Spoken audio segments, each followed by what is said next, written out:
یہ جو زلزلہ آیا ہے یہاں پہ جاپان میں، اس پہ مسیح موسم کا ایک شعر بھی ہے کہ یہ جو زلزلہ منگل کے دن آیا اور یہ بھی منگل کے دن ہی واقع ہوا، اس کو ہم اس مسیح موسم کے انکار کے ساتھ ملا سکتے ہیں ایسی چیزوں کو؟ یا اصل بات یہ ہے کہ حضرت مسیح موعود صلی اللہ علیہ وسلم نے زلازل کی جو کثرت سے پیشگوئیاں کی ہیں اور ستاروں کی ہلچل کی اور ان کے ٹوٹنے کی، اس زمانے میں ہی متفرق اخبارات اس زمانے کے مغربی لکھ چکے ہیں کہ یہ جو واقعات اس دفعہ رونما ہو رہے ہیں پہلی انسانی معلوم تاریخ میں اس کثرت سے اکٹھے نہیں ہوئے کبھی.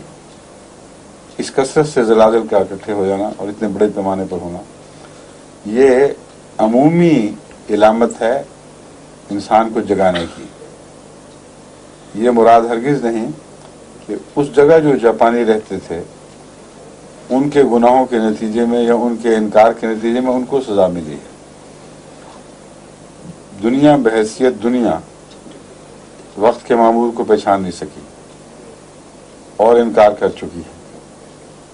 اس کو کہیں کہیں قاریہ قرآن کریم فرماتا ہے کہ کھٹکھٹانے والی آوازیں پہنچا کریں گی. کبھی اس کا دروازہ کھٹکھٹایا گیا، کبھی اس کا دروازہ کھٹکھٹایا گیا. عمومی قومی شعور بیدار ہوتا ہے.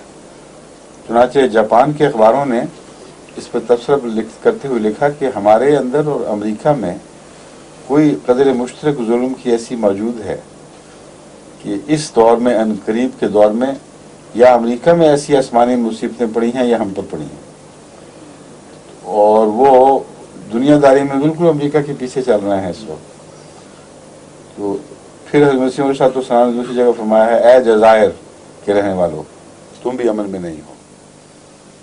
تو جزائر کے رہنے والے یہ الفاظ بیان یہ نہیں ہوں گے مگر یہی مفہوم ہے. جو پیشگوئیاں عمومی ہیں ان میں جزائر کے رہنے والوں سے مراد جاپانی ہیں. تو بڑی بڑی طاقتوں کا بھی ذکر فرمایا، اے مشرق تو بھی امن میں نہیں، اے مغرب تو بھی امن میں نہیں، اور اے جزائر کے رہنے والوں.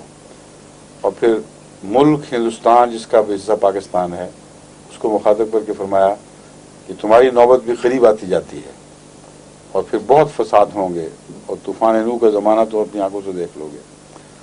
تو یہاں طوفان نوح کے واقعات کئی دفعہ گزر گئے ہیں اور وہ جو بدامنی کا نقشہ مسیح علیہ السلام نے کھینچا ہے وہ ہماری آنکھوں کے سامنے پورا ہو رہا ہے. تو یہ کسی خاص حصے کے انسانوں کے اپنے گناہوں کا سبب نہیں ہوا کرتا، بلکہ عموماً ایک عالم کو ہلانے اور جگانے اور متوجہ کرنے کے لیے کہ کچھ ہو رہا ہے یہ واقعات رونما ہوتے ہیں.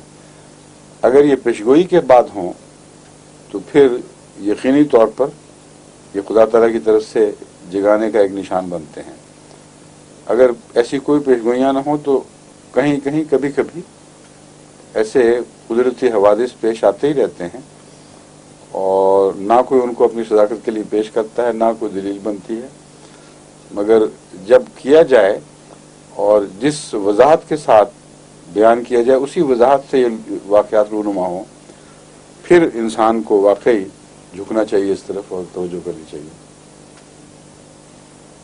سمجھیں؟ آئیے جناب.